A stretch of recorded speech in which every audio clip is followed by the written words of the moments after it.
여러분 정말 반갑습니다. 2024학년도 6월 모의평가 수학원 해설 강의를 맡은 정중희 형입니다. 이 수학 영역 전체적인 총평은 다들 보고 오셨으리라 생각을 해요. 오늘 하루 정말 고생 많으셨고요. 이번 시간은 수학원 11문항 저와 같이 함께 한 문항 꼼꼼하게 살펴보도록 할 겁니다. 이번에 오늘 치러낸 시험은 어쨌든 모의평가잖아요. 진짜 수능이 아니라는 거죠. 그러니까 예방접종 같은 거죠. 내가 오늘 많이 아팠으니 수능날은 아프지 않기를. 오늘 내가 틀렸던 문제들, 오늘 내가 많이 아팠던 만큼 수능날 더 웃을 수 있기를. 그래서 우리 수학원에서 틀렸던 문제들 한 문제 꼼꼼하게 살펴볼 텐데요. 이번 6월 모의평가의 가장 큰 승부처는 수학원이었다고 생각을 합니다. 이 객관식 문제들을 쭉 풀어나가면서 어디에서 막히는지, 몇 번 문제에서 시간을 허비하는지, 이게 사실 가장 그 시험에 있어서 중요한 포인트잖아요. 1번부터 쭉쭉 나가다가 앞쪽에 굉장히 쉬웠습니다. 그러다가 갑자기 조금 어려운 문제들이 등장을 하기 시작을 하는데, 이 9번에서부터 이제 이거 연계교재를 공부한 친구들라면 기분 좋게 풀었을 것 같아요. 사실 객관식에서 중간 허리 부분이 굉장히 중요한데 거기에서 연계문항들이 정말 표현을 그대로 한 채로 파바박 나타났거든요. 그래서 그런 친구들이 넘어가다 보면 결국에는 11번까지는 잘 왔을 텐데, 이번 시험에서 승부처는 12번과 13번 이 두 개가 아니었을까 생각을 해요. 객관식에서 수학 1이 수학 2보다 더 고난도 문항의 비중이 높았고요. 전반적으로 이번 수학 2가 어렵지 않았기 때문에 수학 1에서 학생들이 많이 당황했을 것 같다. 그래서 이번 시험을 계기로 기출문제 물론 중요합니다. 근데 이제 고난도 엔제를 통해서 실전 개념을 공부하는 것보다는 이 연계교재 제대로 공부하시고 기본 정의 정확하게 이해하면서 이걸 어떻게 활용하는지 여러 가지 상황들을 좀 관찰하는 습관을 들여야 하지 않을까 싶네요. 수학원에서 이제 11문항 37점 수학2랑 똑같습니다. 근데 4점짜리 문항들의 난이도가 전반적으로 수학2보다 더 어려웠어요. 이런 적이 처음일걸요? 보통 이제 수학2에서 조건을 만족하는 3차 함수, 4차 함수의 그래프들 이런 것들이 훨씬 더 어렵게 출제가 되잖아요. 근데 이제 단답형 객관식에서 나와 있는 이 4점짜리 4문항이 어느 문항 하나 쉽지 않았다. 하지만 또 그렇다고 해서 어느 문항 하나 계산이 엄청나게 복잡하지도 않았다. 12번 연계문항이었습니다. 등차 수열에서 공차라는 걸 그냥 단순하게 공식처럼 암기해서 적용하는 것이 아니라 얘들이 수직선 위에 일정한 간격으로 놓인 수들, 그 간격이란 관점으로 얘들을 바라보셨어야 좀 쉽게 해결을 할 수 있었을 것 같고요. 13번 그림이 너무 좀 무섭게 포장되어 있어요. 근데 어떤 것부터 손대야 할지 조건이 좀 적은 것처럼 느껴집니다. 근데 막상 손대고 나면 퍼즐 풀듯이 축축 넘어가요. 원 나오니까 당연히 사인 법칙 써야 하고, 그리고 4점짜리 문제에서 코사인 법칙 안 쓰는 건 없잖아요. 사인 법칙, 코사인 법칙 다 쓰면서 결국에 각각의 길이를 구하는 것이 아니라 합을 구하는 것, 그럼 이 곱셈 공식에 변형해서 자연스럽게 얻을 수 있었던 모양. 그 다음에 15번 보통 이제 수열의 귀납적 정의 항상 뒤에 있는 항으로부터 역초적하는 문항들이 최고난도 문항으로 출제가 되었었잖아요. 근데 이번에는 첫째 항에서부터 정직하게 나가는 거였어요. 물론 여러 갈래들이 뻗어나가겠죠, 수용도로. 하지만 이건 어려운 문제가 아니라 귀찮은 문제, 번거로운 문제, 분명히 시간만 있었다면 해결할 수 있었던 문제입니다. 문항 번호에 부담만 느끼지 않았으면 할만해요. 21번 새로운 시도였습니다. 한 번도 나타난 적이 없었던 시도, 기억, 니은, 디귿, 참거짓을 판단하는 진입 판정형 문항이 단답형으로 넘어왔습니다. 이게 이진법을 활용한 것처럼 이제 문제가 출제가 되니까 사실은 1 아니면 0, 1 아니면 0, 1 아니면 0 케이스를 따지고 가는 게, 이게 단답형이라고 하더라도 이게 선지가 조금 늘어난 객관식과 마찬가지라 어쩌면 그래도 단답형임에도 불구하고 찍어서 여전히 맞출 수 있지 않았을까. 하지만 평가원에서 시그널을 준 거죠. 그냥 찍어서 마지막 디귿 하나 고민하면서 둘 중에 하나를 찍는 그런 일은 없도록 보기를 주는 문제를 단답형으로 바꿔왔습니다. 근데 디귿 선지 깔끔하더라고요. 기억과 잘 연관되어 있어서 21번 개인적으로 문제도 잘 만들었다고 생각을 합니다. 자, 이제 우리 수학원 11문항 차근차근 살펴보도록 하죠. 1번입니다. 이번 모의평가가 기존의 평가원의 출제 스타일과 많이 바뀌었지만 그럼에도 불구하고 쉬운 문항들은 늘 그 문항 번호에 적절하게 나오죠. 이게 수학원, 수학2 이 문항 번호가 어느 정도 이제는 고정되어 있는 느낌이잖아요. 1번 지수법칙입니다. 거듭제곱근과 유리수인 지수가 있는데 얘들을 둘 다 이제 유리수인 지수로 표현하고 나서 지수법칙을 사용을 하는 거죠. 세제곱근 안에 27이 들어있습니다. 27은 3의 세제곱. 그러면 세제곱근이 3분의 1제곱이니까 2를 곱하면 3 이렇게 되겠지. 4의 마이너스 2분의 1제곱입니다. 4가 2의 제곱이에요. 여기에 마이너스 2분의 1제곱을 하니까 따당 곱하면서 2의 마이너스 1제곱 얼마? 2분의 1이네요. 2를 곱해주세요. 3과 2분의 1을 곱하니까 정답 2분의 3이네요. 뭐 가볍게 당연히 1번 해결하시리라 믿고, 자 3번으로 갑니다. 뭐 연계문항이라고 표시는 되어 있지만 의미 없죠. 뭐 이 정도야 교과서에서도 충분히 다루는 유형입니다. 시그마, 수열의 합을 나타내는 기호인데 시그마의 성질이거든요. 시그마라는 건 덧셈과 뺄셈에 관해서는 분배가 가능해요. 그리고 상수배는 앞으로 뿅 튀어나옵니다. 그럼 얘들을 찢어주면 어떤 모양이 돼요? 2배의 시그마 K는 1부터 10까지 AK 더하기 시그마 K는 1부터 10까지 3, 얘가 60이래. 이렇게 표현하고 나면 나는 수열 AN, 얘가 어떻게 생겼는지 몰라요. 하지만 제1항부터 제10항까지 합이 얼마인지를 구하라고 이야기를 한 거죠. 뒤에 있는 이 부분에서 실수만 하지 않는다면 뭐 가볍게 해결하리라 믿습니다. 얘는 K가 1부터 10까지 변할 때 계속 3이에요. 첫째 항도 3, 제2항도 3, 제3항도 3, 땡땡땡 제10항까지 다 3. 그러니까 얘는 3이 10개 있는 거랑 같죠? 30입니다. 30이 넘어가면 얘는 2배의 시그마 K는 1부터 10까지 AK가 60 빼기 30, 30 되죠? 따라서 내가 구해야 하는 시그마 K는 1부터 10까지 AK, 얘는 얼마? 15. 깔끔하네요. 쉽죠? 자, 넘어갑니다. 6번. 이것도 이제 연계문항이라고 되어 있지만 뭐 이건 당연히 이것도 교과서나 어느 교재에든 다 실려있는 형태입니다. 연계문항으로서 이런 문항이 중요한 건 아니라고 생각을 해요. 뒤쪽에 있는 7번, 9번, 12번 이런 것들은 제대로 찐 연계죠. 이 코사인 세타가 음수입니다. 이 삼각함수의 부호를 알려준 건 이게 세타가 제 몇 사분면인지에 대한 힌트잖아요.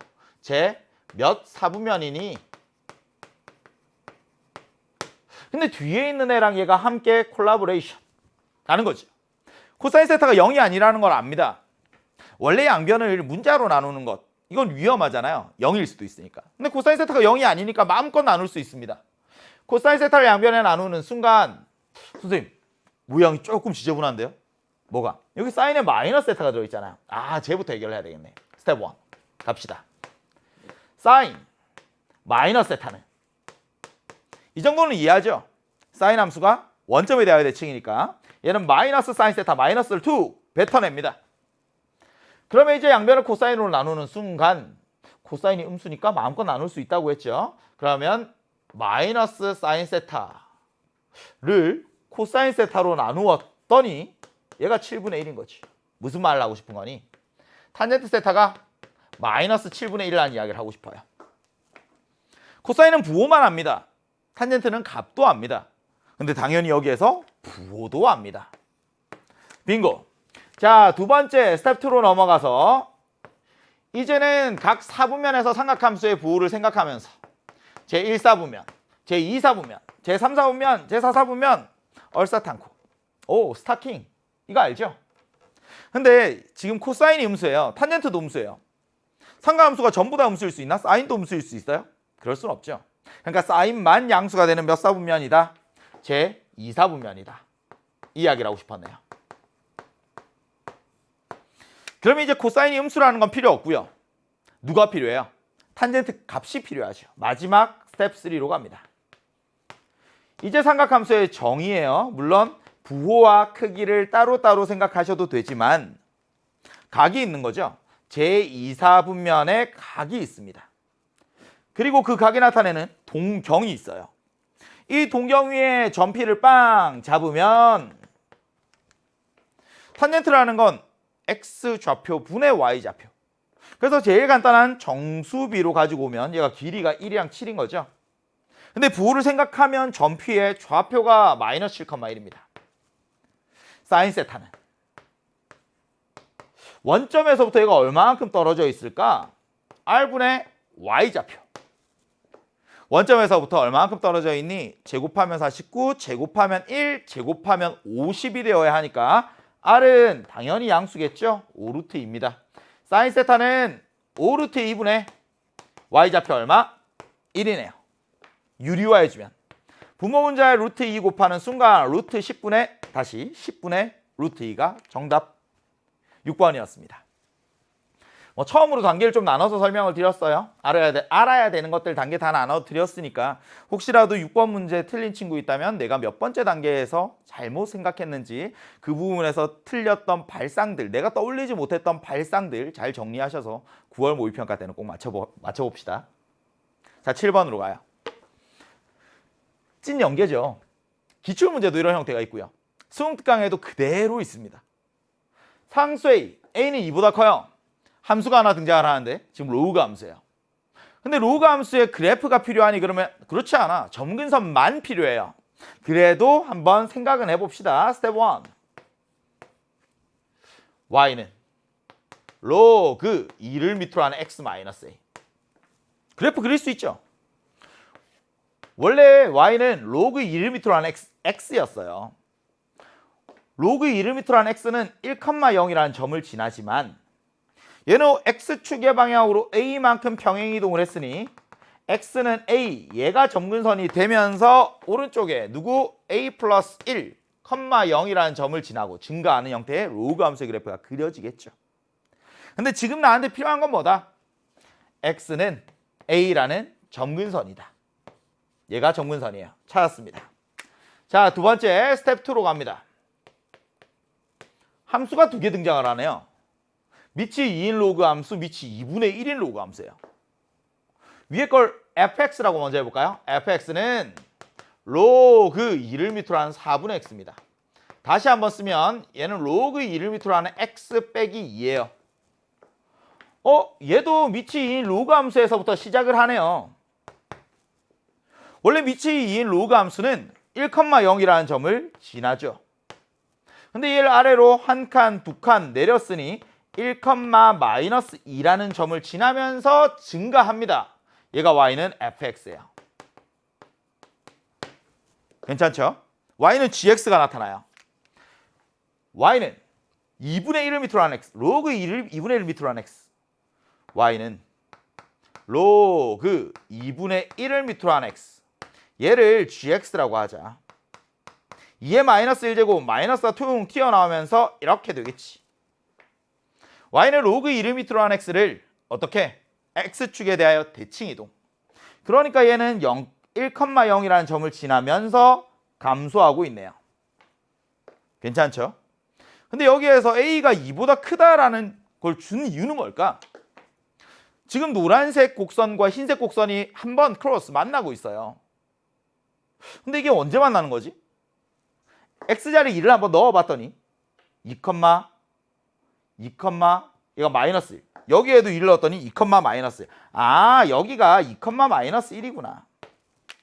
그러니까 교점을 경계로 왼쪽은 노란색이 위에 있고 오른쪽은 흰색이 위에 있는데 지금 x는 a라는 애를 빵 그으려고 합니다. 어디에?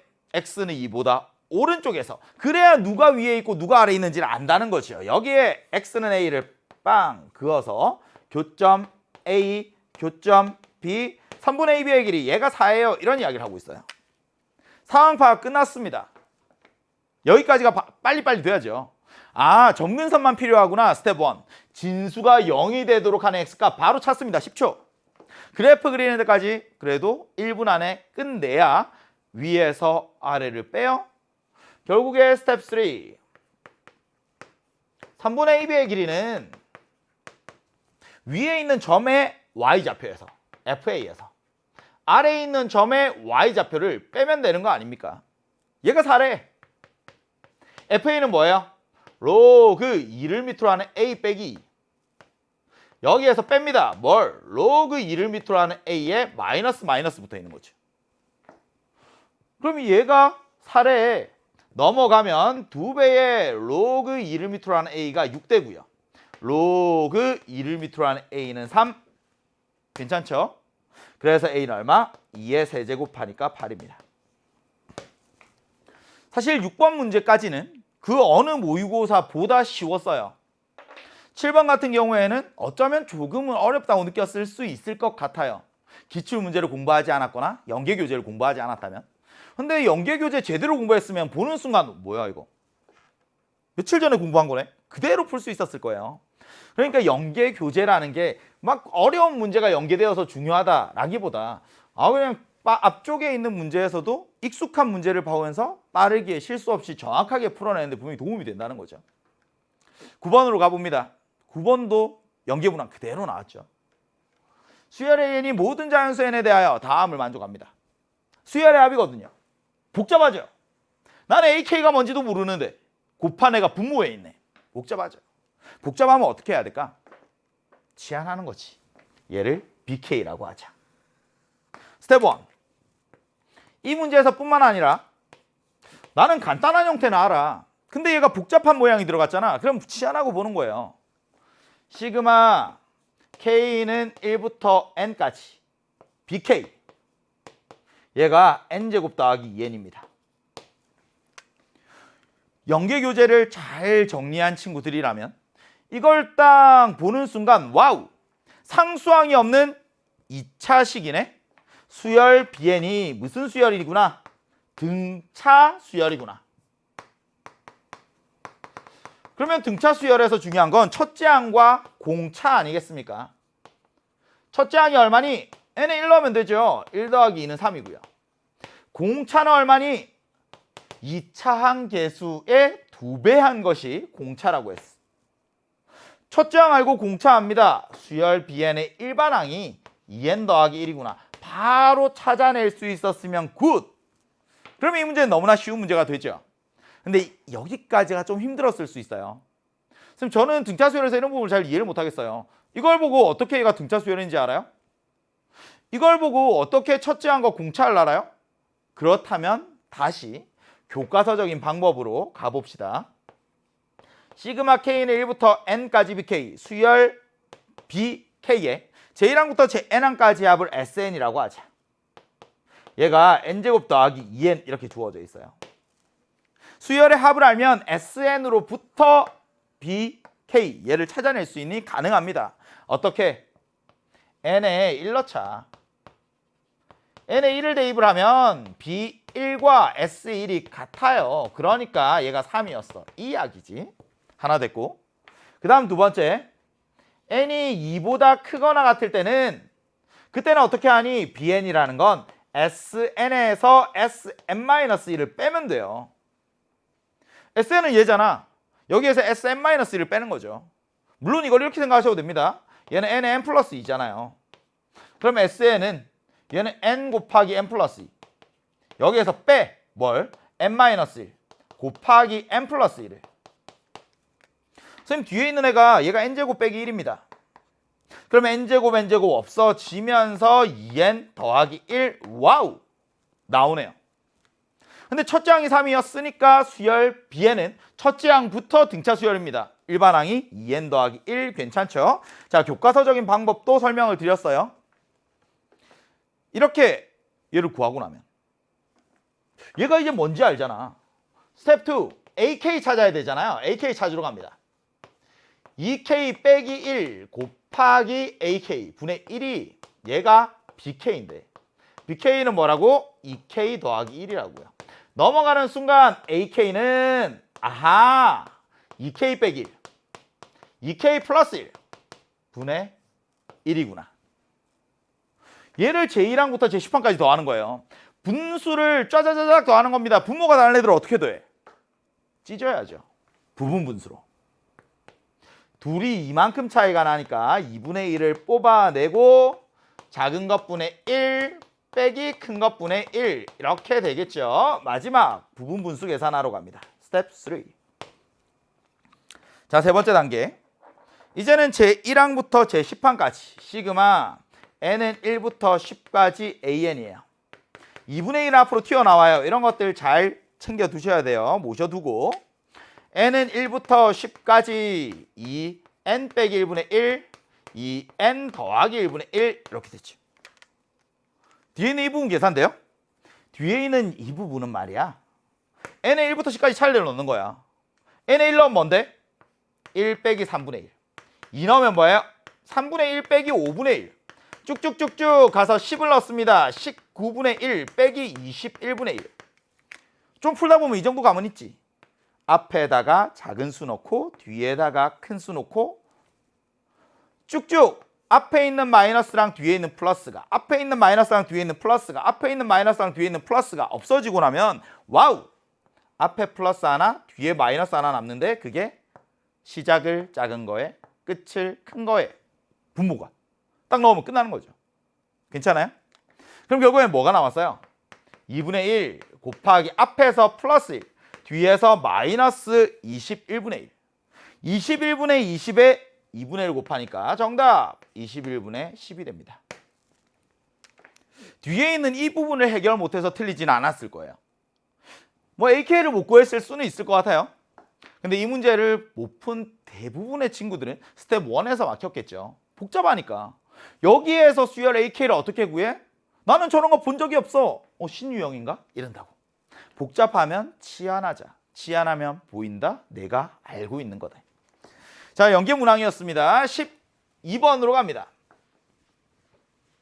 이것도 이제 표현 자체는 연계 문항이죠. 이 등차 수열이고요. 집합에서 이제 공통되는 원소에 대한 이야기를 하고 있는데 지금 제2항을 알려줬어요. 그리고 공차가 0이 아닌 등차 수열입니다. 라고 했는데 새로운 수열 Bn이 등장을 합니다.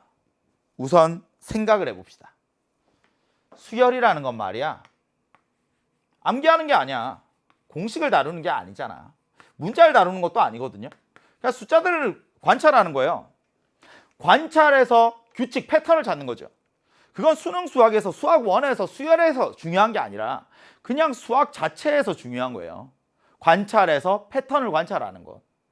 그래야 예전의 모양들을 보고 간단한 모양들을 보고 복잡한 걸 상상할 수 있고 예전의 것들을 보고 미래를 예측할 수 있고 이런 거 아니겠습니까? 얘가 제4항이에요. 제2항이 마이너스 4예요. 공차가 D잖아요. 앞에 항에 공차를 더하면 뒤 항이 이렇게 되는 거지. 그럼 얘는 마이너스 4, 마이너스 D. 얘는 마이너스 4 플러스 D. 마이너스 4 플러스 2D. 마이너스 4 플러스 3D. 마이너스 4 플러스 4D. 근데 여기에다가 누가 등장을 하냐면 수열 Bn이 등장을 합니다. Bn은 뭔데? 등차 수열을 더해서 만든 등차 수열이에요. 등차 수열을 같은 개수씩 묶거나 등차 수열을 일정한 간격으로 뽑거나 여전히 등차 수열 됩니다.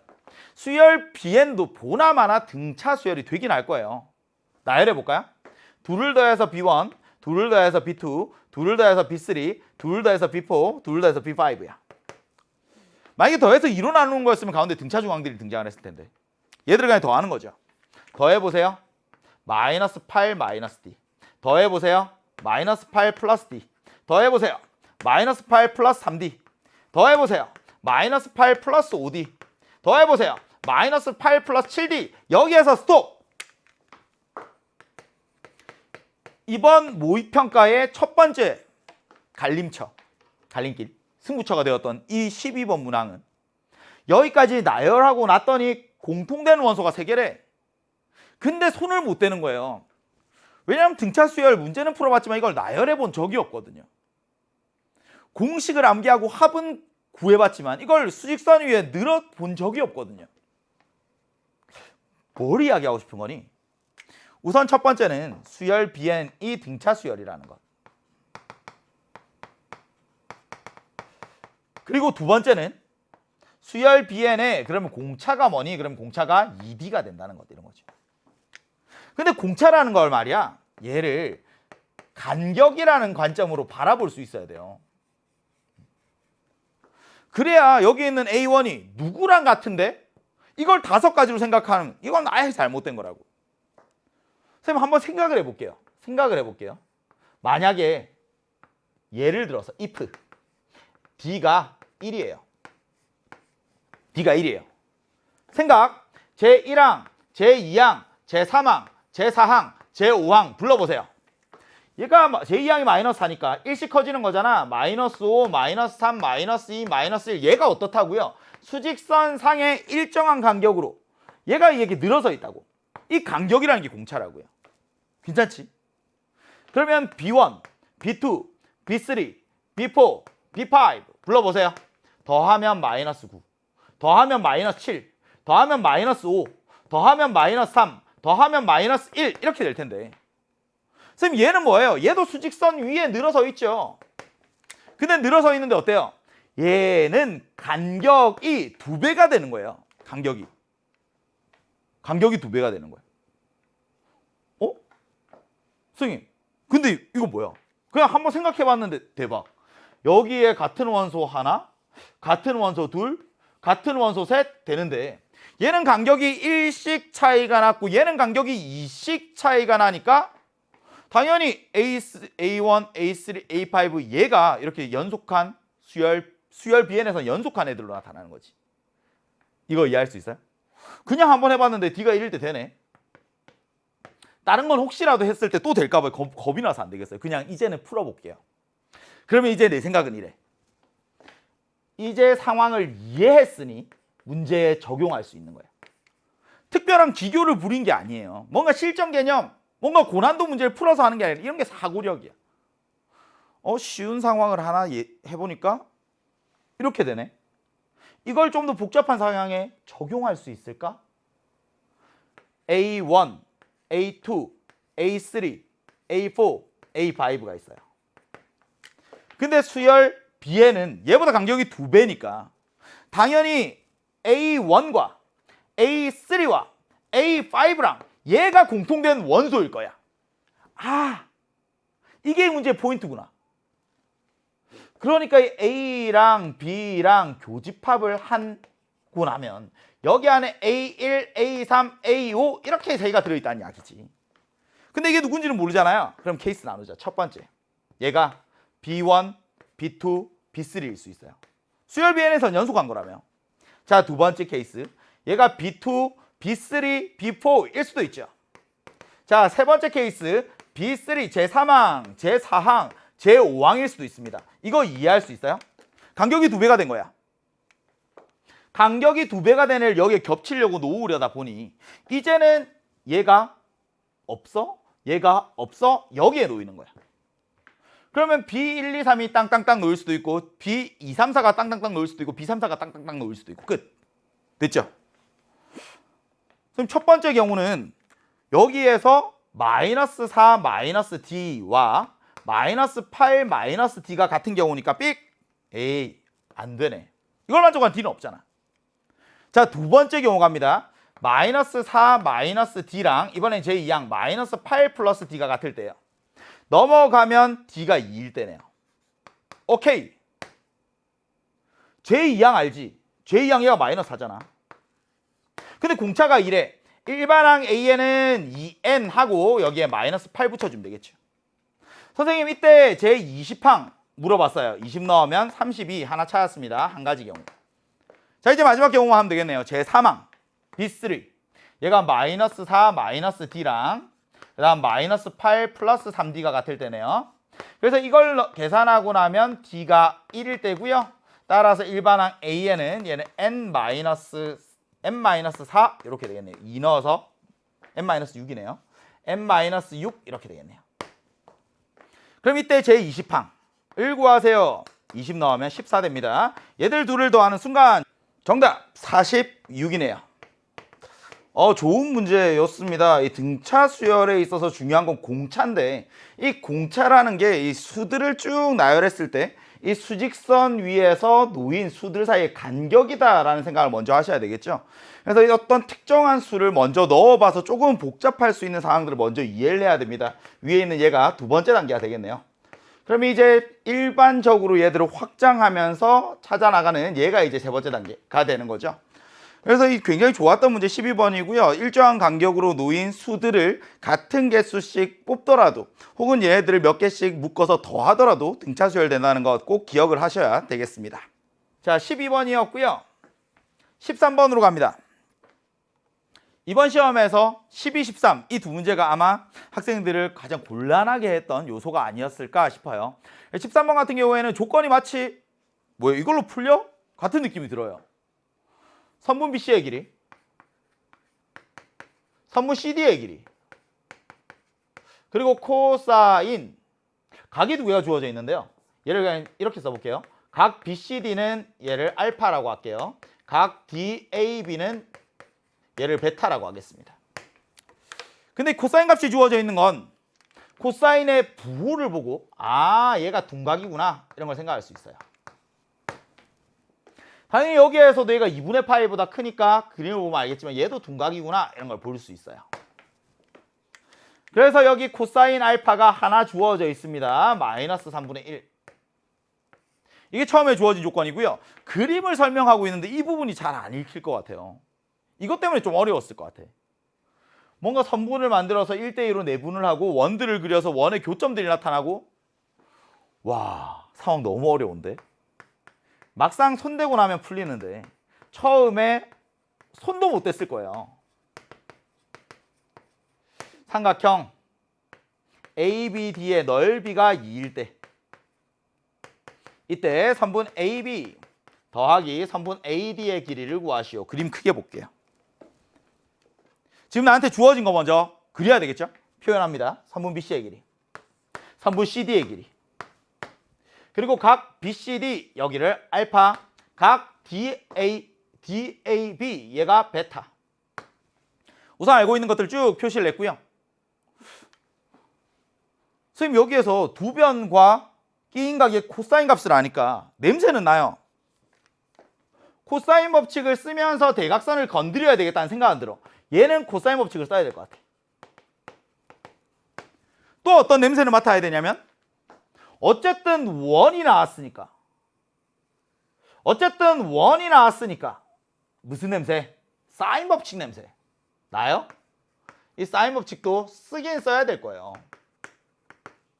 그럼 누구 먼저 쓸 건데 보통 우리가 요즘에 많이 나왔던 문제들이 원에 내접하는 사각형 이런 것들이 많이 나왔어요. 그러니까 여기가 알파면 파이 마이너스 알파 이런 것들을 이제 기계적으로 많이 했었다고 훈련을. 그런 거 아닙니다. 그럼 이제 생각을 해보자. 원에서 얘가 이 내분점이니까 얘가 원의 크기 지름이 1대2인 거죠. 반지름도 1대2인 거야. 그럼 위에 있는 원부터 자 위에 있는 원 반지름을 스몰 r이라고 합시다. 그럼 아래에 있는 원 얘는 뭐니? 보통은 반지름을 어떻게 써요? 라지 r이라고 쓰지. 근데 얘를 그냥 2r이라고 쓸 거야. 선생님 선분의 길이비가 있습니다. 3대 5루트 2. 뭐 3K, 5루트 2, 2K 뭐 이렇게 비례상수를 쓸 수도 있겠지만 그냥 나중에 비례식 그대로 쓰셔도 돼요. 물론 조금 더 이 숫자에 대한 감각이 있으면 바로 여기에서 사인 알파와 사인 베타 사이의 비율을 구할 수도 있어요. 감각이 좋은 친구들은 이 사인 알파와 사인 베타의 비율을 바로 구할 수도 있겠지만 비례식을 잘 이해하고 있으면 근데 이렇게 현장에서 하는 건 좀 불안하죠. 그래서 이제 그림은 표시하고 상황은 이해했어요. 사인 법칙 한번 코사인 법칙 한번 써야 되겠다는 생각까지 왔고 이제 스텝 2 들어갑니다. 뭐부터 손댈까요? 사인 법칙 손댑시다. 사인 법칙. 여기에 지금 원의 안에 삼각형 있는 거 보이죠? 자 밑에서 사인 알파 분의 3분 Q1 Q2 얘가 2배의 2R 반지름이 2R이니까 지름이 2배 2R 4R. 그럼 위에서 똑같이 사인 베타 분의 3분 P1 PQ 이 길이는 얘는 2배의 R 됐습니다. 표현 3분 Q1 Q2의 길이는 4R 곱하기 사인 알파예요. 괜찮죠? 자, 두 번째 3분 P1 P2 얘는 2R 곱하기 사인 베타예요. 근데 여기서 무엇을 하니? 코사인 알파를 합니다. 코사인 알파를 알면 사인 알파 나오지. 얼만데? 제곱해서 1이 되도록. 근데 당연히 사인은 플러스니까 3분의 2루트 2 왔어요. 3분의 2루트 2야. 그러니까 얘가 3분의 8루트 2 곱하기 R이야. 이제는 비례식이 의미를 가집니다. 비례식이 의미를 가져요. 2R 사인 베타 대 3분의 8루트 2R이 얘가 3대 5루트 2예요. 비례식이야. 안에 거 곱하고 밖에 거 곱하면 빙고! 밖에 걸 곱했어요. 얼마? 10 루트 2R 사인 베타. 안에 걸 곱했어요. 얼마? 8 루트 2R. R이랑 R이랑 없어지고 루트 2랑 루트 2랑 없어지고 사인 베타가 얼마구나? 사인 베타는 5분의 4구나. 근데 베타가 둔각이니까. 그럼 이때 코사인 베타도 합니다. 코사인 베타는 마이너스 5분의 3이구나. 사실 이 단계가 이 문제를 풀어내는 뭐 결정적인 부분이에요. 다 풀었습니다. 사인 법칙 쓰고 그래서 변의 길이들을 R과 사인 알파, 사인 베타를 가지고 표현을 해요. 근데 비례식이 있으니까 계산을 하는 순간 바로 사인 베타가 얼마인지가 나옵니다. R이 얼마인지 지금 이런 걸 손대고 싶은 게 아니야. 지금 사인 베타가 얼마인지 구해오면서 코사인 베타까지 하니까 이제 끝났어요. 뭘 하면 되겠니? 이거 각 코사인 값들을 알아요? 여기에서 두 변의 길이 알아요? 당연히 선분 BD의 길이 구할 수 있겠지. 선분 BD의 길이 구할 수 있을 거야. 그러면 여기에서 얘를 X, 얘를 Y라고 할까요? 얘를 X, Y라고 할까요? 자, 이제는 스텝 3, 세 번째 단계로 갑니다. 세 번째 단계 코사인 법칙 써요. 지금 선분 AB의 길이를 X라고 하자. 선분 AD의 길이를 Y라고 하자. 선분 BD의 제곱은 9 더하기 4 더하기 마이너스 12의 코사인 알파입니다. 얘는 X제곱 더하기 Y제곱 마이너스 2XY의 여기 코사인 베타랑도 같아요. 코사인 알파가 얼마인지를 알죠? 코사인 알파가 마이너스 3분의 1이야. 그러니까 얘는 9 더하기 4 더하기 4야? 아, 3분 BD의 길이 얘가 루트 17이구나. 그러니까 여기가 17 이렇게 갈 텐데 아직 안 써먹은 거 하나 있어요. 삼각형의 넓이. 오케이. 삼각형의 넓이 이야기 스텝 4 네 번째 단계입니다. 그냥 얘들 단계별로 다 써줘야 나오는 거죠. 2분의 1 곱하기 x 곱하기 y 곱하기 사인 베타가 2예요. 근데 사인 베타는 얼마인데? 5분의 4. 5분의 4 들어가면 5분의 2 곱하기 xy가 2니까 아하, x 곱하기 y가 5구나. 끝났죠. 제곱의 합 나오고요. 곱이 얼마인지 알아? 코사인 베타 얼마인지 알아? 끝. 곱이 얼마? 5. 코사인 베타 얼마? 마이너스 5분의 3. 그러니까 이제 17은 x제곱 더하기 y제곱에 여기에 약분하면서 플러스 6 됩니다. 근데 얘는 누군데? 내가 구하고 싶은 x 더하기 y잖아. 이렇게 되겠죠? 그럼 모양이 이렇네. 17은 x 더하기 y의 전체 제곱에 마이너스 10 더하기 6 되니까 넘어가면 아, x 더하기 y의 제곱이 21이니까 양수인 것을 택해주면 되겠구나. 우선은 처음에 그림을 보고 겁이 나죠. 내가 알고 있는 조건은 안 풀릴 것 같은 생각이 들어요. 근데 길이들을 먼저 표현하고 나서 알고 있는 것으로 무엇을 구할 수 있을까? 여기 있는 대각선 코사인 법칙 써야 되겠다는 느낌, 냄새, 그리고 여기 있는 원들을 보면서 사인 법칙 냄새를 맡았다면 겁먹지 말고 우선 사인 법칙 써요. 그러면 여기 마주보고 있는 대각의 사인 코사인 값이 나오면서 이 대각선을 가지고 놀면 여기 넓이로부터 이제 곱셈 공식의 변형 사용하면서 합을 구해낼 수 있는 13번이었습니다. 자, 이렇게 이제 객관식에서 어려운 고비를 넘어왔고요. 객관식 마지막 15번만을 남겨두고 있는데 사실 이제 수열의 귀납적 정의가 15번에서 혹은 21번에서 보통 15번에서 많이 나왔죠. 15번에서 객관식 최고난도 문항으로 출제가 될 때 그런 문제들에 비해서 얘는 더 쉽습니다. 뒤에서부터 역추적하는 게 아니거든요. 가볼게요. 자연수 K에 대하여 제1항이 K입니다. 제2항, 제3항, 제4항, 제5항, 제6항까지. 보나마나 얘는 제6항까지밖에 없으니까 나열하는 문제는 맞아요. 그리고 앞에서부터 정직하게 나열해가는 것도 많습니다. 그러면 무엇에 영향을 받니? 그러면 앞에 있는 항의 부호에 영향을 받아요. 앞에 있는 항의 부호에. 지금 K가 자연수니까 얘는 플러스죠. 그럼 제2항은 바로 표현할 수 있어요. 앞에 항이 플러스니까 n에다가 1을 넣으면 여기에서 2 빼고 K 빼. 그래서 얘가 마이너스 2가 되는 거지. 좋아요. 제2항이 너무 깔끔해. 뭐야, 이제는 4개만 할만하잖아. 그럼 얘가 음수예요. 할만하지? 음수면 앞에서 이번에는 4를 더하고 K를 빼요. 문제는 여기부터 시작입니다. 2-K. 얘가 부호가 뭔지를 몰라요. 선생님, 그래도 이제는 제3항까지 왔으니까 할만하잖아요. 맞지? 얘가 플러스일 때, 마이너스일 때, 플러스일 때, 마이너스일 때, 플러스일 때, 마이너스일 때, 플러스일 때, 마이너스일 때, 플러스일 때, 마이너스일 때, 플러스일 때, 마이너스일 때 쭉쭉 가면 사실 8가지 경우밖에 안 나와요. 우선 여기까지 상황은 이해는 되죠. 근데 그 다음에 주어진 얘가 무슨 이야기를 하고 있니? 이런 거예요. 그 다음에 얘가 무슨 이야기를 하고 있니?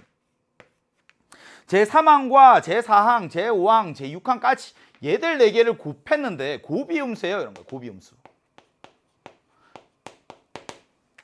고비음수라고 하면 선생님, 플러스랑 마이너스랑 있으면 이렇게 생각할 수 있겠네요. 제3항, 제4항, 제5항, 제6항 중에서 얘가 양수인 것이 있고 음수인 것이 있을 거 아닙니까? 근데 4개 중에 양수인 게 3개, 음수인 게 하나, 혹은 양수인 게 하나, 음수인 게 3개. 오! 이런 거 이야기하고 있네요. 맞지? 맞아요. 근데 사실 이 문제에서 얘가 하고자 하는 이야기는 조금 더 결정적인 힌트야. 무슨 말이니? 그러면 이 4개 중에 0은 없다 이 이야기야. 0이 없다. 이 이야기가 이 문제에서는 중요한 포인트예요. 0이 없다. 여기에 0이 있으면 고비음수가 될 수가 없으니까 K는 뭐가 아니다? K는 2는 아니다. K는 2가 아니다. 그럼 여기에서 얘는 0보다 작거나 같다, 0보다 크거나 같다, 0보다 작거나 같다, 크다인데 같은 경우는 신경 쓸 필요도 없고 얘가 음수인지 양수인지만 케이스를 쪼개면서 가면 돼요. 선생님, 얘가 양수일 수 있어요? 있지. 언제? K가 1일 때만 양수. 그럼 K가 1이 아니면 2도 아니잖아. 그럼 이제 3 이상일 때는 음수가 되는 이런 상황이네요. 오케이, 스텝 1 끝났습니다. 상황 이해했고요. 이제 스텝 2로 가서 제3항부터 제6항까지 케이스 분류하면 되겠네요. 제3항, 제4항, 제5항, 제6항. 제3항은 뭐라고 했지?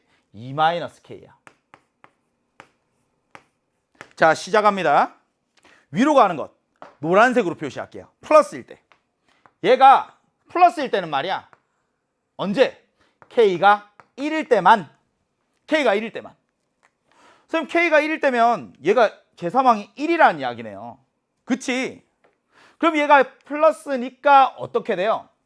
플러스니까 여기에다가 6을 빼고 여기에 1을 더해요. 6을 빼고 1을 더 빼죠. 6을 빼고 1을 더 빼요. 그러니까 제4항이 6 이렇게 했어요. 마이너스 6이죠. 이건 상수들로 가는 거예요. 이건 전혀 어려울 게 없어요. 마이너스 6입니다. 선생님, 음수잖아요. 얘가 음수니까 고민할 것도 없죠. 어떻게 하면 되니? 얘는 8을 더하고 여기에 1을 빼. 그래서 7을 더하는 거니까 얘는 플러스 1입니다. 선생님, 양수가 나왔어요. 이번에는 10을 빼고 여기에 1을 더 빼. 그래서 얘는 마이너스 10 이렇게 됐죠. 나왔어요. 언제? K가 1일 때. K가 1일 때. 제3항이 얼마? 1. 제4항이 얼마? 마이너스 6. 그 다음은 1. 그 다음이 마이너스 10이야. 근데 스톱. 뭐가 문제야? 고비음수라고 했는데 고비음수가 되어야 하는데 삑! 만족 못하네. 얘 안 되네요. K는 1은 안 되네. 그럼 이제 다음 단계로 갑니다. 다음 단계로 가요. 내려오는 것 연두색으로 표시해 볼게요. 이번에는 K가 2는 아니라고 했잖아요. 얘가 0이 될 수는 없으니까. 그러면 K가 3 이상일 때네요. K가 3보다 크거나 같을 때는 얘가 마이너스야. 마이너스야. 음수야. 음수니까 어떻게 할 거니? 음수니까 여기에 6을 더하고 K를 빼죠. 그러니까 그 다음 누가 나왔니? 8-2K가 나왔어요. 당연히 얘도 부호가 얼마인지 모르지. 부호가 뭔지 모르지. 근데 이건 압니다. K가 4는 아니라는 거. 얘가 0이 될 수는 없으니까. K가 4는 아니야. 주황색으로 쓸까요? K는 4는 아니야. K는 4가 아니니까 또 선생님, 얘가 플러스가 될 수 있어요? 될 수 있죠. 언제만? K가 3일 때만 가능한 이야기야. K가 3일 때만 얘가 플러스입니다. 얼마? 2예요. 2예요. 그럼 그 다음은 어떻게 되는데 여기에서 8을 빼고 또 3을 빼 그러면 11을 빼니까 여기 마이너스 9 되겠지. 이제 제5항이 음수예요. 그러면 앞에 항이 음수이니까 이번에 여기에 10을 더하고 3을 빼 그래서 7을 더하는 모양이 되니까 여기에 마이너스 2가 짠 나타납니다. 하나 더 나왔네요. 이번에는 K가 3일 때 어떻게 됐어요? K가 3이니까 마이너스 1 그리고 2 마이너스 9 마이너스 2입니다. 음수가 3개 양수가 하나 오케이 이해되네요. 찾았어. 이렇게 이제 조금만 더 가면 될 것 같아요. 그치? 귀찮은 거야. 번거롭죠? 시간이 걸리지? 헷갈리죠? 근데 어렵진 않아요. 갑시다. 또 이게 왜 내려가요? 내려가. 언제? 3일 때 했고 4 안 된다고 했고 그럼 얘는 또 어떻게 돼야 될까? K가 5 이상일 때네요. K가 5 이상일 때는 앞에 있는 얘가 마이너스예요. 그럼 앞에 있는 애가 음수니까 이번에 어떻게 해야 되니? 8을 더하고 여기에서 K를 빼는 거지. 그럼 그 다음 누가 나와요? 16 마이너스 3K가 나와요. 느낌 왔어? 이제는 제 5항까지 왔으니까 2개만 더 뻗어나가면 끝이거든요. 얘가 양수일까? 음수일까? 생각하면서 얘가 양수가 될 때는 언제밖에 없니? 5 이상일 때 왔으니까 K가 5일 때 있어요. K가 5일 때 얘는 플러스입니다. K가 5일 때 넣고 나면 1이에요. 그럼 플러스니까 이제 뭘 해야 돼요? 여기에서 10을 빼고 5를 더 빼면 얘가 마이너스 14가 되겠지요. 한 번 더 찾았습니다. K가 5일 때 확인해 보자. K에 5를 넣으면 마이너스 3, K에 5를 넣으면 마이너스 2, K에 5를 넣으면 1, K에 넣으면 마이너스 14. 어때요? 음수가 3개 얘도 되네요. 그럼 선생님 이제는 끝났네요. K가 5일 때 했으니까 마지막 단계예요. 쟤가 음수가 될 때지. 어차피 자연수 따지는 거니까 K가 6보다 크거나 같을 때. 얘가 음수야. 얘가 음수니까 어떻게 해야 되니? 음수면 10 빼기 K. 계산하는 순간 26 마이너스 4K 나옵니다. 뭐야? 이제 어떻게 해야 돼? 마이너스, 마이너스, 마이너스. 플러스 돼야 되네. 얘가 플러스가 돼야 되네. 얘가 플러스가 돼야 되네. 그럼 이제 계산을 하면 어떻게 돼요? 4K가 26보다는 작아야 됩니다. 근데 K가 6 이상이니까 이걸 만족하는 K는 누구예요? K는 6 있네요. 끝. 가능한 경우 쭉 내려와 보니까 몇 개밖에 없어요? 하나, 둘, 셋, 3개밖에 없습니다. 3 더하기 5 더하기 6 해서 정답 얼마? 14가 되겠죠. 좀 귀찮은 문제이긴 해요. 케이스들을 분리하면서 이렇게 나아가는 게. 근데 뒤에서부터 역수적하는 형태들은 아니었습니다. 앞에서부터 이렇게 갈래를 쭉쭉쭉쭉 뻗어 나오는 형태였어요. 근데 중요한 포인트는 제3항부터 제6항까지 0은 없다는 사실. 그럼 무조건 플러스 아닌 마이너스. 플러스인 경우, 마이너스인 경우, 플러스인 경우, 마이너스인 경우 쭉쭉쭉쭉 찾아가다 보면 결국 이렇게 경우들을 3가지 찾아낼 수 있어진다. 객관식 끝났습니다. 이렇게 해서 이제 객관식 15번이 마무리가 되고요. 단답형 3문항만을 남겨두고 있네요. 앞쪽이 어려웠어요. 12번, 13번, 15번 다 발상 자체가 좀 쉽지 않았습니다. 그죠? 근데 그 중에서 우리가 연계 문항들 계속 강조를 했었고 15번 같은 경우에는 그냥 나열하는 경험치들이 좀 필요하겠네요. 헷갈릴 수 있을 것 같아요. 단답형으로 갔더니 16번 너무 쉽죠? 지수에 미지수가 있는 부등식.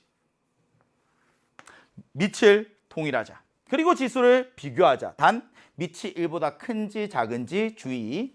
2의 x-6제곱과 쟤는 2의 마이너스 2제곱의 x제곱이니까 얘는 2의 마이너스 2x제곱을 비교하는 거예요. 위에 있는 지수들을 비교합니다. 근데 밑이 1보다 크니까 이거 확인해야 돼. 부도 방향을 그대로 가지고 오는 거죠. x-6보다 마이너스 2x가 크거나 같아요. 넘어가면 3x가 6보다 작거나 같아 x는 2보다 작거나 같은 누구? 자연수입니다. 1랑 2밖에 없어요.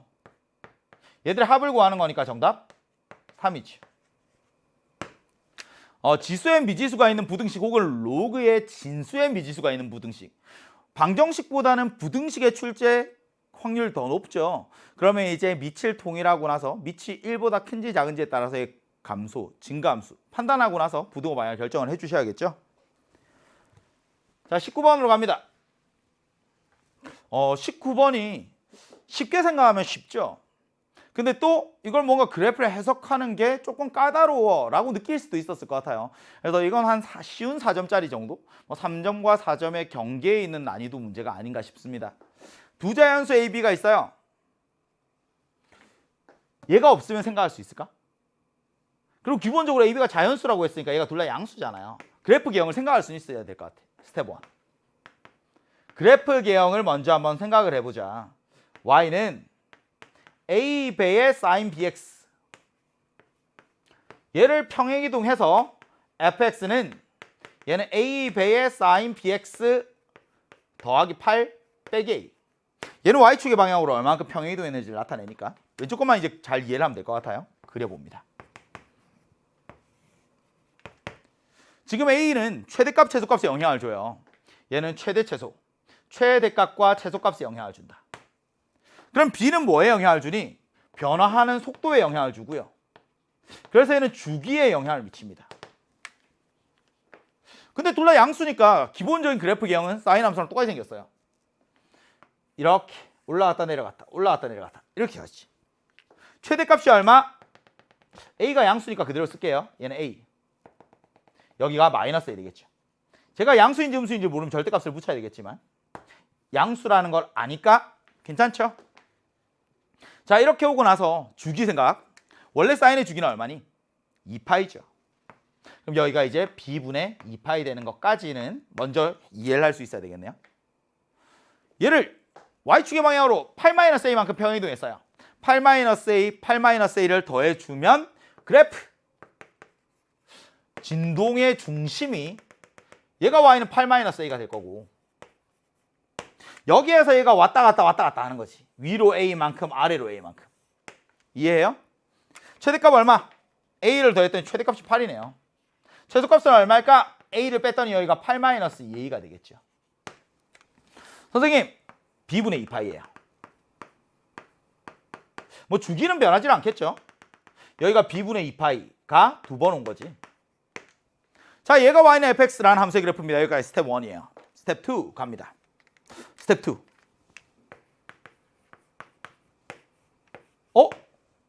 모든 실수 x에 대하여 fx가 0보다 크거나 같다는 이야기는 y는 fx가 y는 0. 얘가 누구냐면 x축이거든요. 보다 위에 있다는 이야기죠. 같을 수도 있어요. 그러니까 상황이 여기 rx축이 있거나 혹은 여기에 땅 x축이 이렇게 접하는 형태로 이렇게 나타날 수도 있다는 이야기지. 그래서 얘가 하고 싶은 이야기는 뭐니? 그러면 8-2a가 0보다는 크거나 같아요. 이 이야기를 하고 싶은 거예요. 조건 가에서는 그래. 근데 조건 나를 봤더니 0부터 2파이까지 원래는 사인 함수가 제가 한 주기인데 얘는 주기가 b분의 파이잖아요. 얘가 주기가 b분의 파이야. b분의 2파이. 그러면 0부터 2파이까지 빵 끊어서 생각을 하면 0부터 2파이까지는 얘는 주기에 b로 곱한 거니까 얘는 함수의 그래프 모양이 사이클이 b번 나타나. b번. b가 3이야. 그럼 3번 나타나는 거죠. 왜? b가 3이면 3배만큼 빨리 움직여요. 주기가 3분의 1이 되는 거거든. b가 10이야. 그럼 10배만큼 빨리 움직여. 주기가 10분의 1이 되는 거지. 그럼 0부터 2파이까지 빵 끊으면 얘가 어떻게? 한 주기가 10번 이렇게 나타나겠죠. 이해할 수 있어? 근데 그거보다 얘가 더 중요할 것 같아. 지금 당장은 fx가 0이 되는 순간이 있다거든. y는 fx가 x축이랑 만나는 순간이 있다거든. 교점이 4번이나 있다는 이야기거든. 여기가 x축이네요. 얘가 x축이랑 같아지는 순간이 있고요. 결국엔 8-2a가 0이 되어야 한다는 이야기네요. 그래서 a는 3이다. 얘를 먼저 찾죠. 근데 봐봐. 한 주기 안에서 x축이랑 한 번 만나요. 그 다음 주기에서 또 한 번 만나. 원래 b가 지금 자연수잖아요. 그럼 0부터 2파이까지 안에서 주기 몇 번 들어가는 거예요? 4번 들어간다는 이야기지. 그래서 스텝 3. 쟤를 보면 뭐 계산도 없습니다. 이걸 뭔가 또 범위로 생각하면서 뭐 들어가려고 하면 귀찮아지고요. 교점이 4개 있어요. 그러니까 주기가 이 안에 4번 들어가는 거예요. 한 주기마다 교점이 하나씩 있으니까. 그래서 b는 3입니다. 자연수 찾는 거니까 이건 너무나 쉽죠. 그래서 a 더하기 b의 값이 8이에요. 마지막에 이제 교점이 4개 생긴다는 것으로부터 그래프를 그려놓고 2파이가 어디에 있어야 될까? 뭔가 범위적으로 접근을 하면 문제가 어려워져요. 그러니까 한 주기 안에 교점이 하나 생기네? 근데 이거 b가 자연수니까 결국에는 0부터 2파이까지는 b번 있는 거지. 교점이 b개 있는 거지. 그러니까 b가 4구나. 자, 19번이었습니다. 이제 대망의 이번 6월 모의평가 수학원의 마지막 문제. 표현 뭐 획기적입니다. 파격적이죠. 학생들이 시험장에서 많이 당황했을 만해요. 사실 뭐 명제라는 표현이 나와 있지만 뭔가 명제라는 개념을 알아야만 풀 수 있는 건 아니고요. 항상 참거짓을 판단하는 진입판정형 합답형 문항이 객관식으로만 기존에 출제가 되던 것이 뭐 그럴 수밖에 없다고 생각을 했었지만 이렇게 단답형으로 내는 시도를 보여줬습니다. 이제 기역과 니은과 디귿 보통 이 객관식에서 오지선답 문제로 많이 보았었잖아요. 근데 이제는 기역이 참이면 얘가 100의 자리에서 0 아니면 1, 뭐 니은이 참이면 10의 자리에서 0 아니면 1, 디귿이 참이면 1의 자리에서 0 아니면 1, 뭐 이렇게 뭐 8가지 경우. 근데 얘가 다 0인 건 없다 라고 했으니까 뭐 칠지선다로 바뀐 거죠. 뭐 객관식에 비해서 찍어서 맞출 수 있는 확률이 조금 낮아지긴 했지만 사실은 단답형 문항을 찍어서 맞출 확률이 오히려 높아진 거죠. 근데 이렇게 한번 파격적으로 시도한 게 뭐 9월에도 수능에도 이어질지는 모르겠지만 그래도 이렇게 주어지면 찍을 확률을 좀 낮출 수 있겠구나. 이게 0, 1이 아니라 1, 2, 1, 2, 1, 2 였다면 111부터 222까지 그러면 이제 오히려 팔지선다로 얘를 낼 수도 있었을 것 같고 뭐 이게 이진법과 관련이 있는 사고 구조라 뭐 명제가 하나 더 늘어날 수도 있을 것 같고요. 그게 아니면 여기에서 어떤 상수값은 하나 직접 계산을 하기 위해서 여기에다가 뭐 K를 곱하는 이런 구조가 오면 오히려 찍어서 맞출 확률을 낮출 수 있는 또 시도가 될 수도 있지 않을까 싶네요. 사실상 이 합답형 문항을 평가원에서 내고 싶어 하거든요. 그냥 단순히 숫자 계산하는 거 말고 논리적으로 얘들 사고할 수 있는지 뭐 기역과 니은에서 조금 힌트가 될 만한 부분들을 캐치해서 디귿을 풀어나갈 수 있는 이런 능력들을 보고자 하는 거죠. 뭐 21번은 개인적으로 이번 6월 모의평가에서 12번과 함께 가장 잘 만들어진 문제가 아닌가. 특히 디귿을 해석하는 것들 얘를 꼭 얻어가셔야 되겠습니다. 읽어봅시다. 실수 t에 대하여 곡선이 2개가 등장합니다. 하나는 로그 함수고요. 하나는 지수 함수인데 t의 영향을 받아서 변하네요. t의 영향을 받아서 변해요. 뭐 평행이동에 대한 이야기죠. 그때 이제 그래프가 변하고 교점도 변하고 교점의 x좌표가 t의 영향을 받아서 변하는데 그 교점의 x좌표를 ft라고 하자라고 했습니다. 우선 여기까지 스톱. 상황을 이해할 수 있나? 그려봅시다. 지금 함수의 그래프가 2개가 등장을 합니다. 첫 번째, 로그 함수를 평행이동하는 거죠. gx라고 해볼게요. gx는 얘는 t 빼기 로그 2를 밑으로 하는 x입니다. 뭐 t 더하기 로그 2분의 1을 밑으로 하는 x라고 해도 되겠네요. 원래 로그 함수는 말이야. 얘가 평행이동을 하기 전이었으면 1,0을 지나요. 얘는 1,0을 지나면서 감소하는 애였어. 근데 y축의 방향으로 t만큼 평행이동을 하니까 여기 1,t라는 점을 지나면서 쫙 감소하고 있는 모양으로 그려지겠지요. 이거 괜찮아요? 얘는 점 1,t를 지납니다. 그리고 감소하고 있어요. 이게 이 함수에서는 포인트네요. 자, 그 다음 함수 지수 함수입니다. 증가하는 지수 함수가 0,1을 지나고 있었을 텐데 x축의 방향으로 t만큼 평행이동을 합니다. 그래서 여기 t,1이라는 점을 지나면서 쫙 증가하고 있어요. 얘가 hx라고 할까요? 2의 x-t제곱이에요. 얘는 점 t,1을 지납니다. 그리고 증가하는 함수예요. 지금 노란색 함수의 그래프와 연두색 함수의 그래프가 만나서 생긴 교점의 x좌표를 ft라고 하자. 이랬네. 이제 차근차근 기억부터 갑니다. 기억. F1, F2 이런 걸 구해보라고 했는데 지수나 로그가 만났어요. 혹은 지수와 다항함수, 로그와 다항함수가 만났어요. 그때 FT를 직접 구할 수 있니? 그러면 못 구합니다. FT를 방정식의 해로 구할 수는 없다. 그러면 얘는 대입을 해서 확인을 하거나 혹은 근이 어디에 있는지 근의 범위 정도만 추론해낼 수 있습니다. 근데 그 이야기를 하고 있는 거예요. 지금 얘가. 기억부터 가보자. 기억. F1, T가 1일 때네. T가 1일 때 교점의 X좌표가 1이니? T가 2일 때 교점의 X좌표가 2니? 라고 묻고 있어요. T가 1이면 그때 Y는 1 빼기 로그 2를 밑으로 한 X와 Y는 2의 X-1제곱 이렇게 되는 거지. 얘를 연립해서 방정식을 푸는 게 아니라고요. X에 1 넣어봐. X에 1 넣어봐. 그럼 X에 1 넣어봐. 1 넣으면 둘 다 얘는 1,1이 되니까 그때 X좌표 얘가 1이잖아요. F1은 1이에요. 확인해 보라는 이야기야. T가 2일 때 Y는 2 마이너스 로그 1을 밑으로 한 X와 Y는 2의 X-2제곱 얘도 똑같이 확인해 봐. X에 2 넣었을 때 같니? 물은 거야. X에 2 넣었어요? X에 2 넣었어요? 그럼 얘가 2,1이라는 점. F2가 2인 것도 확인할 수 있습니다. 얘도 맞아요. 기억은 참입니다. 이건 확인하는 거 어렵지 않아요. 니은도 마찬가지야. 니은 실수 t의 값이 증가하면 ft는 증가 아니라고 했어요. t가 변하면 뭐가 변하니? 노란색 곡선이 변하죠. 연두색 곡선이 변해요. 근데 어떻게 변하니? 니은 확인. t가 증가해요.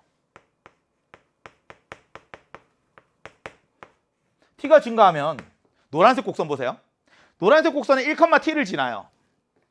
이렇게 감소하는 함수의 그래프가 t가 증가하면 올라갑니다. t가 증가하면 얘가 아래에서 위로 올라갑니다. 괜찮아요? 연두색은 t,1이야. 그럼 t가 증가하면 이 점이 오른쪽으로 가겠지.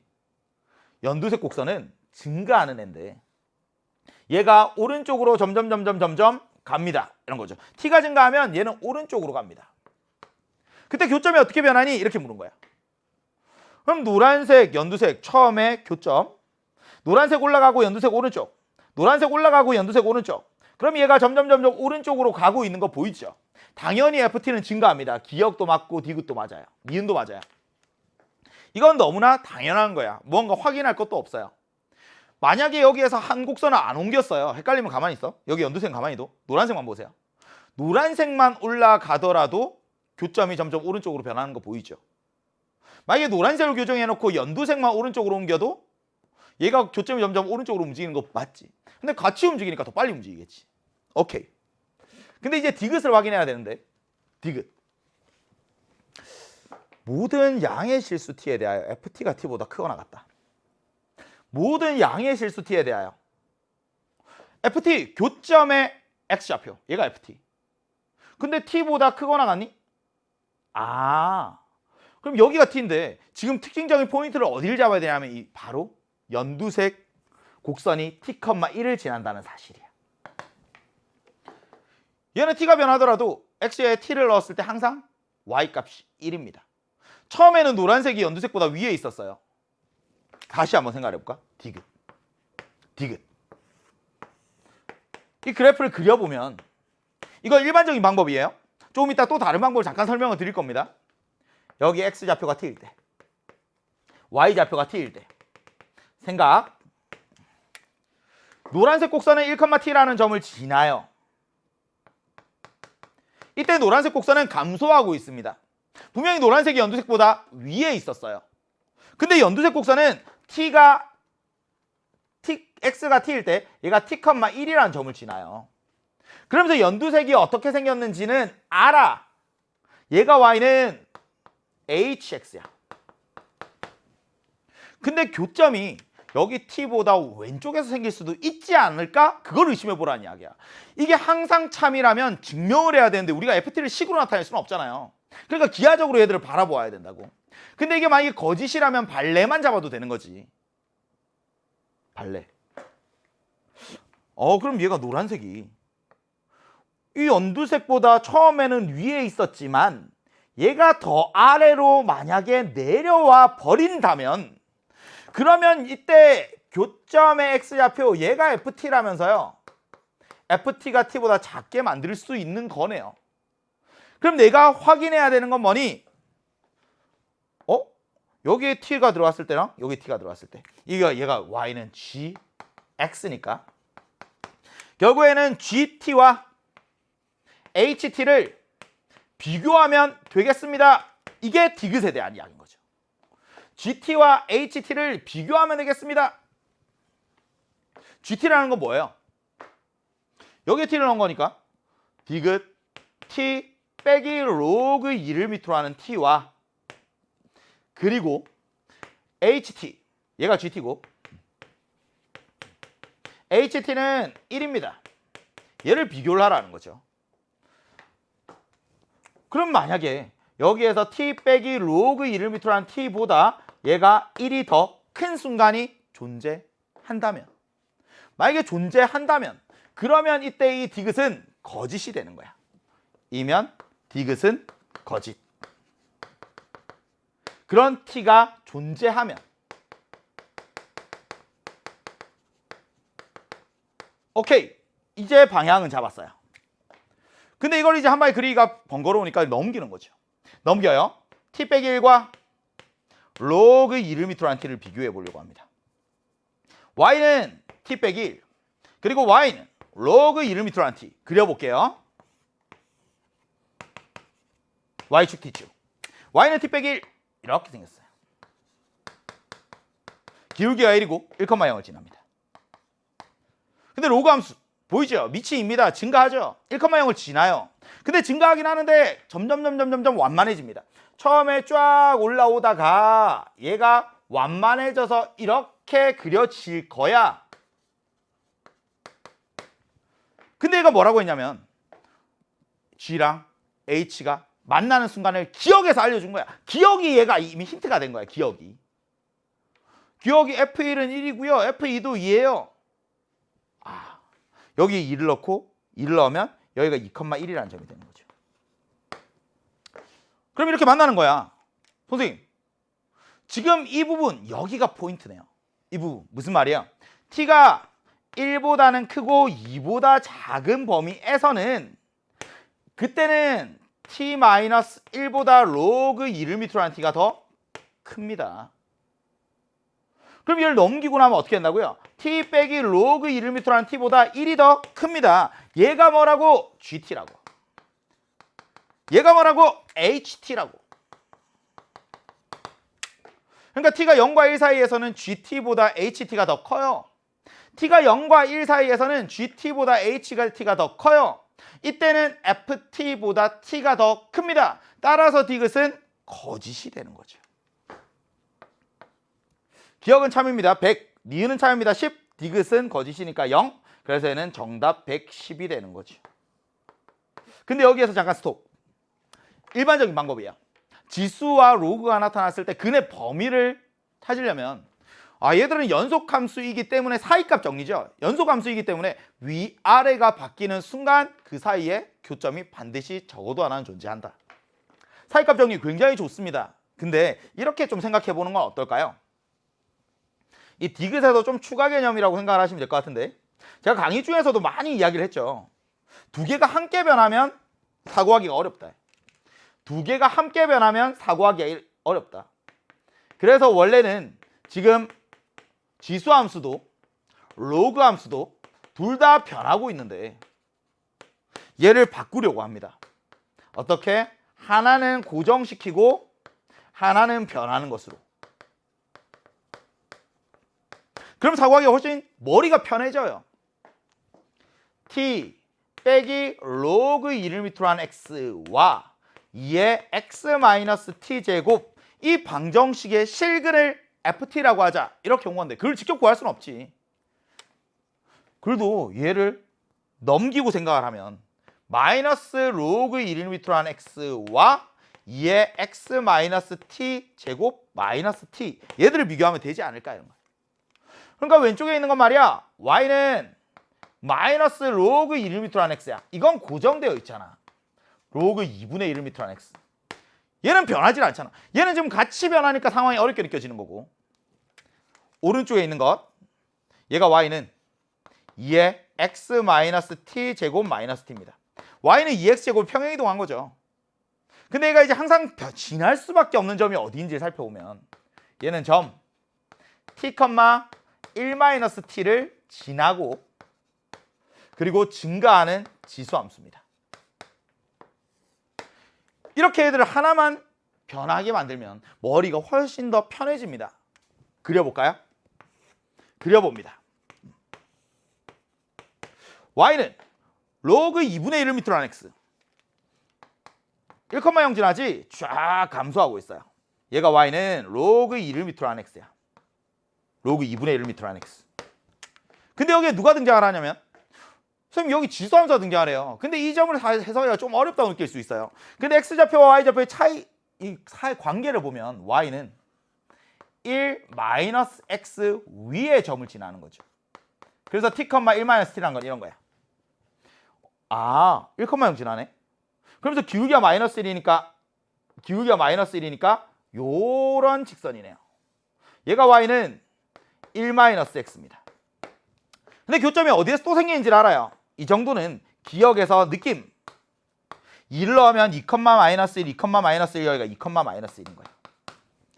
그럼 지수함수가 어떻게 생겼다는 이야기예요? 여기 주황색 위에 있으면서 짜잔짜잔 증가하는 모양인 거예요. 증가하는. 그렇죠? 그러니까 얘가 이런 식으로 쫙 증가하고 있는 거예요. 괜찮아요? 그때 교점의 x좌표, 여기 위에 있는 이 점 x좌표는 t인 거고 교점의 x좌표가 얘가 ft인 거지. 괜찮아요? 그러면 이제 기억, 여기 지나가면 f1은 1, 여기 지나가면 f1은 1 확인. 여기 지나가니까 f2는 2. 이런 것들 바로 확인할 수 있어요. 괜찮아요? t가 증가하면 교점의 x좌표 ft도 증가합니다. 니은도 바로 확인할 수 있어요. 디귿도 바로 확인할 수 있습니다. 1과 2 사이에서는 어떻게?